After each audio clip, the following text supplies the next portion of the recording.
Clint. Brian. We are back, and they've given us more money this time. A few months ago, we ran a track test to determine which performance car is best for about $35,000. And now that we've got $50,000, our field has opened up quite a bit. We've got a rear-wheel drive pony car, we've got a rally-bred hot hatch, we've got the best driving Honda since the S2000, and we've also got the performance bargain of the decade. And they all have manual transmissions. So today we're going to be sending these cars down our quarter mile, through an autocross, and around our handling course. But which one is best? No idea. And that is what makes this so fun. This thing is more fun than... Do you like performance cars? Or do you like even more expensive performance cars? Please like and subscribe to help us make even more of these and make our jobs even more fun. More funner, more better. We'll start with the Elantra N, which is here because it beat out the Mazda Miata, Subaru BRZ, and Honda Civic Si last time we convinced our bosses to let us run a performance car comparison. Since its win, the N has gotten a refresh that sharpens it up even more, and the little sedan is back just to see how high it can punch above its weight. Though it's the cheapest vehicle here, somehow the Elantra is one of 2 vehicles here with launch control. But we didn't end up using it because our test driver said feeding in the power on his own ended up being quicker. Now the Civic Type R might have the same front-wheel drive layout as the Elantra, but with a lot more power, and some very clever suspension wizardry. Honda uses something called a dual-axis strut to combat torque steer. Combined with its big horsepower, the CTR is the quickest front-wheel drive car we've ever tested. We got the best launch with traction and stability control turned off. We got the revs to about 3,500 and released the clutch. These tires are super sticky, but you want a little bit of wheel spin because if the revs drop too much, you'll bog down the 2-liter turbo and lose boost. The GR Corolla is a whole different story. Bonkers turbo 3-cylinder and an all-wheel drive system lifted straight out of the Yaris rally car. Yes, there's a Yaris rally car, and yes, it's awesome. Even though it's down a cylinder to both the Honda and the Hyundai, the 3-cylinder makes 185 horsepower per liter, which is huge output. To get the best launch, we set the torque split to 30% front, 70% rear, and turned off the stability control. And we had to get really aggressive with the throttle, bringing the revs up to nearly 6,000 before dumping the clutch.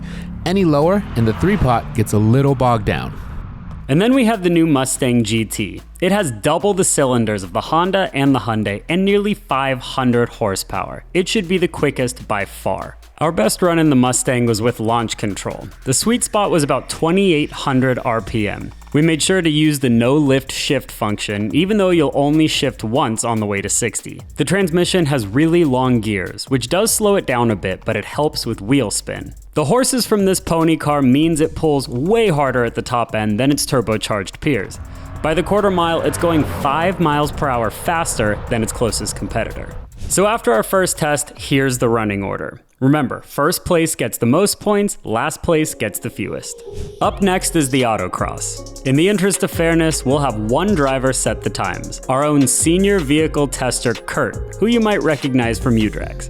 You know, for being the cheapest car here, the Hyundai Elantra N still has a ton of different ways that you can customize it and put it exactly to your liking around an autocross course. This is the refreshed version of the Elantra N, aka a different car than we had in the last video.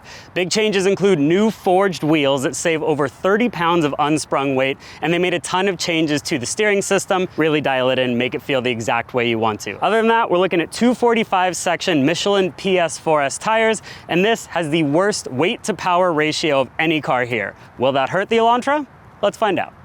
Ready in 3, 2, 1, go. Sounds good. The poppies will always do it for me. So our course, we added a little chicane on the backside. So there's actually 2 lanes. So this first run, he goes outside, and the second run, he'll go inside to catch the chicane.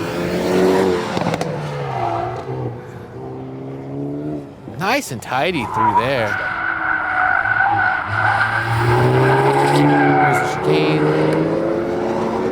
Hard on the brakes here. A little bit of tire squeal, but they're holding on for dear life. Back on the power. Done.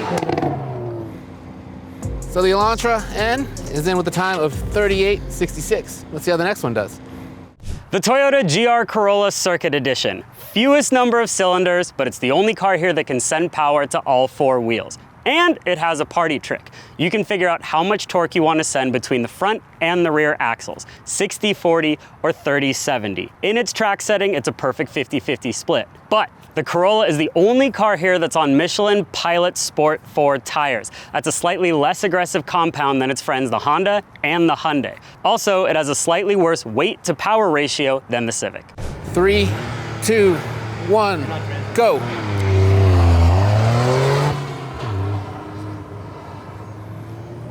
He has elected to use the 50-50 torque split. We call that the boring but most effective torque split. And it's probably the best for this course because it'll give him the best balance.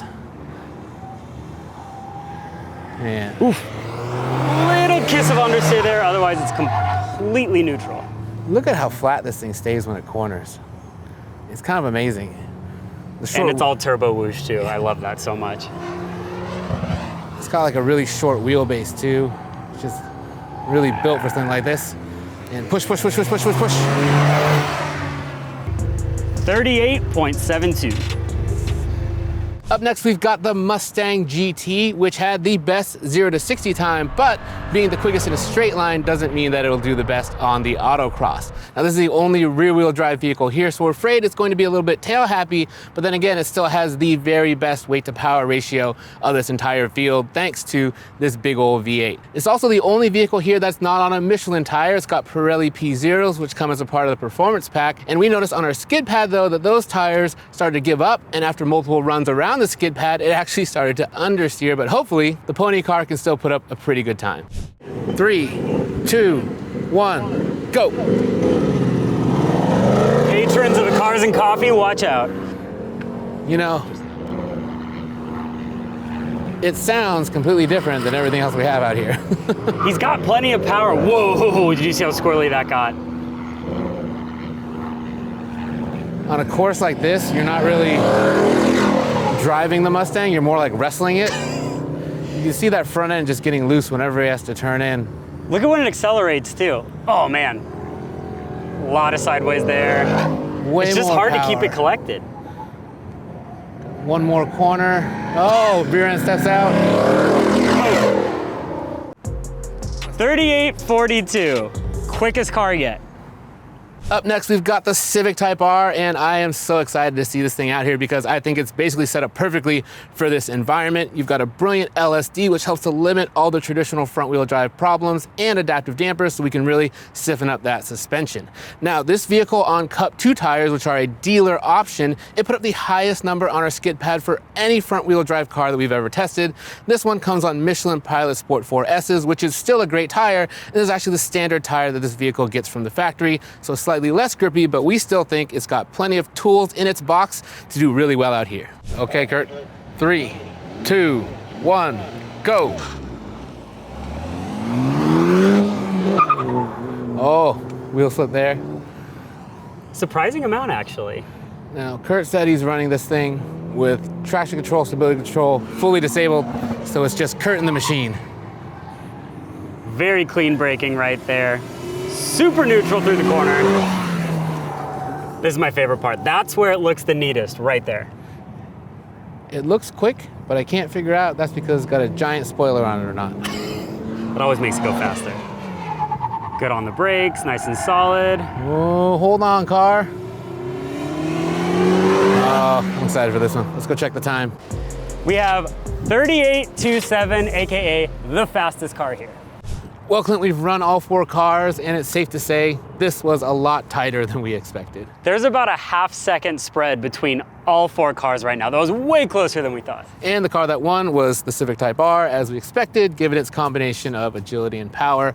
Now, Kurt did say that the Mustang, by far the most powerful car here, but he actually had to kind of baby it through the corners because it had too much power almost. It was sliding around a bit, and he did note that also no turbo lag in that vehicle. The other ones all had a little bit of turbo lag. But the Civic looked the most stable, especially through the solemn there. You could tell that's where it was picking up time, and that's why it just won. Here's an updated look at our leaderboard after 2 tests. Our final event for the day is driving impressions, where we will award points based on how good each car is to drive. Hyundai has made the Elantra N more fun, and I'm excited about it.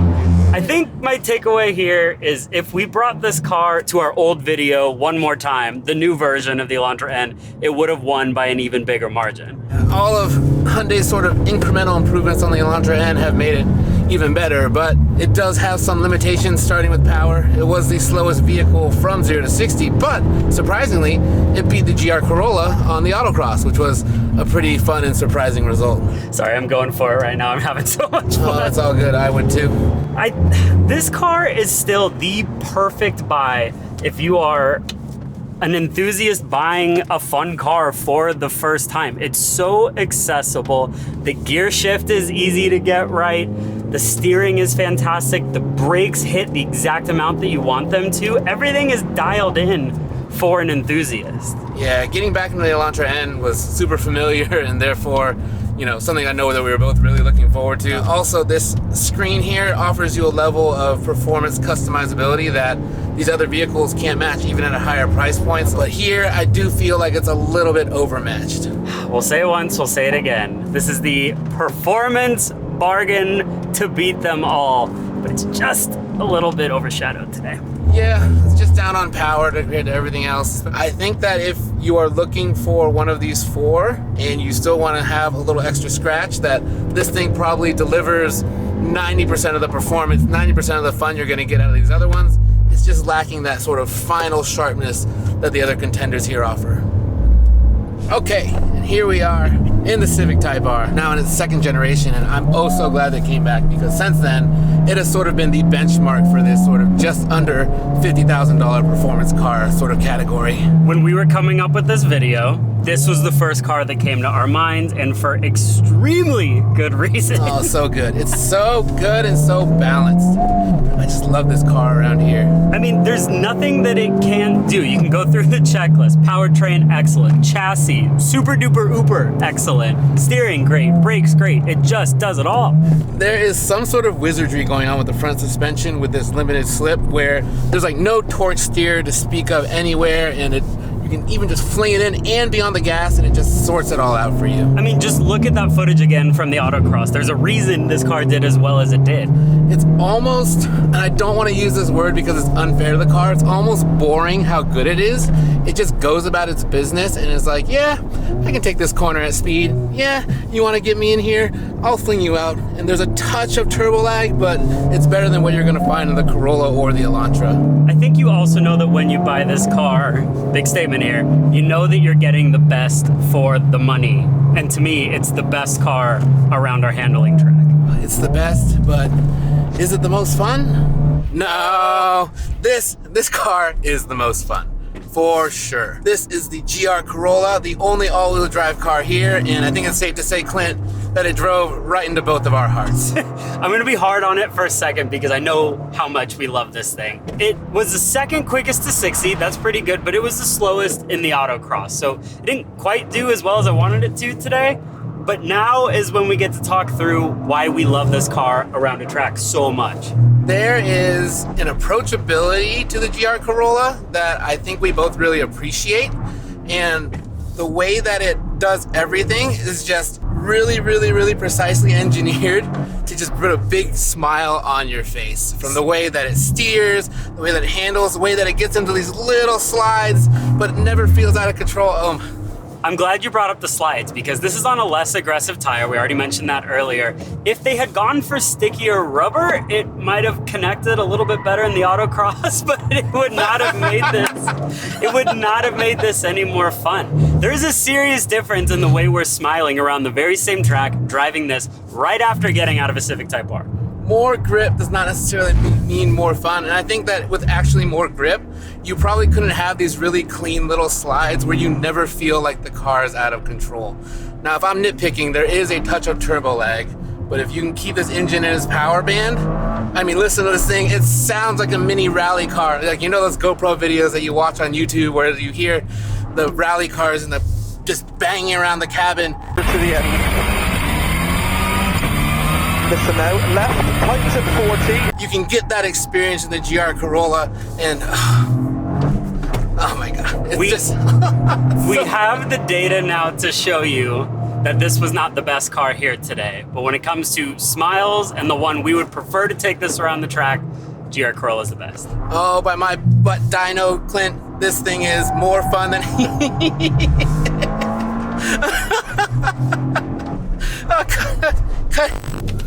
I'm ready. All right, in case you need a reminder, this is why you buy a Mustang GT. Oh my goodness. Goodness. This powertrain is still so special, and especially among this crowd. God, it just stands out. You've got double the cylinders, and for good reason. I mean, this thing just makes a ton more power than everything else we have, and on the straightaways like this, you can really feel it just pull away from everything else we have out here today. I would say that's the first thing that sticks out to me, is you can tell there's a lot more low-end torque, there's a lot more grunt. Anytime the track straightens out, like right here, it's quick, but then... The track isn't all straight, and that is where things in the Mustang, I wouldn't say that they fall apart, but I would say that you definitely feel the weight of this vehicle a lot more going into turns. The Mustang that we have here doesn't have the Magnaride suspension option, so I feel like with that option box checked, I think it's another $1,300 or so, it would give the front end more control and help you feel a lot more confident. The brakes are really solid. There's a lot of braking performance, but when you stand on it, the car just gets a little bit ponderous, like right here, squeeze it around, shift into second. Something about the nose is just a little bit wallowy because there's so much more weight over the front end. The front suspension to me is not quite stiff enough, and it feels like when you're under braking, when you really want the front of the car to bite, there's almost like a little bit of a bounce or a float to it, and you just don't have the amount of confidence going into a corner. Something about this is, I don't want to say more fun than the others, but a different kind of fun, and it's everything that's under the engine right now. Yeah, you're definitely wrestling with the Mustang a little bit more to get it around this circuit quickly, but it's a pretty rolling good time. So after a long, hard day of performance testing, we have some results to share with you. So let's kick off with our last place car, the Hyundai Elantra N. Still deserved to be here, still held its own, especially in the autocross, but when you look across the rest of our testing, it just didn't quite stack up against everything else here today. Still love it though. Yeah, absolutely. They've made this car better than it was before, which makes it an even better performance bargain. And in third place, sadly, is the car that I would say that both of us enjoyed the most today, and that is the Toyota GR Corolla. Even though we had the most fun with it on our handling circuit, it did finish last in the autocross, and that is something that was really hard for it to overcome. There's a question of did it need a little bit more of an aggressive tire? That would have been less fun around handling, but it probably would have done better things for acceleration and the autocross. But I think third place is fitting given its performance, but I think we're both sad to see it go so early. So now we have a little bit of a situation on our hands. Again, a tie for first place, both of these cars behind us. Yeah, just like last time, and I guess the only way to break the tie is for us to pick which one we like more. So let's start with the Mustang. Did excellent in its performance testing. We love this powertrain to pieces, especially in a world where muscle cars are going bye-bye. That V8 is excellent. We also learned today that if you're going to be driving your Mustang hard, especially at a track, you're going to want to spec the Magnaride suspension because this one was just a little bit hairy. So on the straightaways, yeah, you can let that V8 open up. Sounds great, feels great, but the moment you need to brake or really turn the nose of the car in sharply, there's just some vagueness that is really disconcerting, and it almost felt like the nose would understeer, but then you're also worried about oversteer because it's a rear-wheel drive car with all that power, and when you have to worry about both, you're spending more time worrying than enjoying the car. So as much as I like the Mustang's power and its performance, not so fun on the handling course. It's also the most expensive car here. It's hard to get a Mustang GT that you want for 50 grand. Yeah, the one that we tested here, just over 56 grand. And if you want to add Magnaride like you should, gotta pay even more. So, we're left with the Civic. We are left with the Civic. Now, I would say that if I had to think of one word to describe how the Civic was today, it is competent. It was utterly competent. It did everything that we asked it to do, and it did everything really, really well.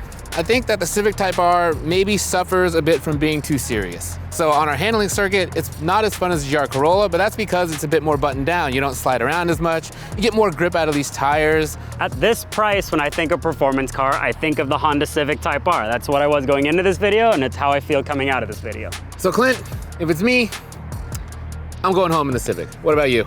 I'm sitting on the car that I would take home today. Without a doubt, I'm taking home the Honda Civic Type R.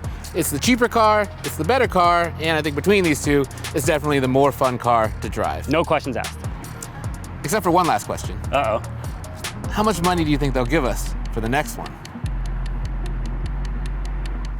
Are we having fun? No. All right, ready? 3. Do you like performance cars just like this? Oh, is that it? Yeah. Do you want to spin even more? I'm a man who gets car sick, and I chose to be an auto journalist.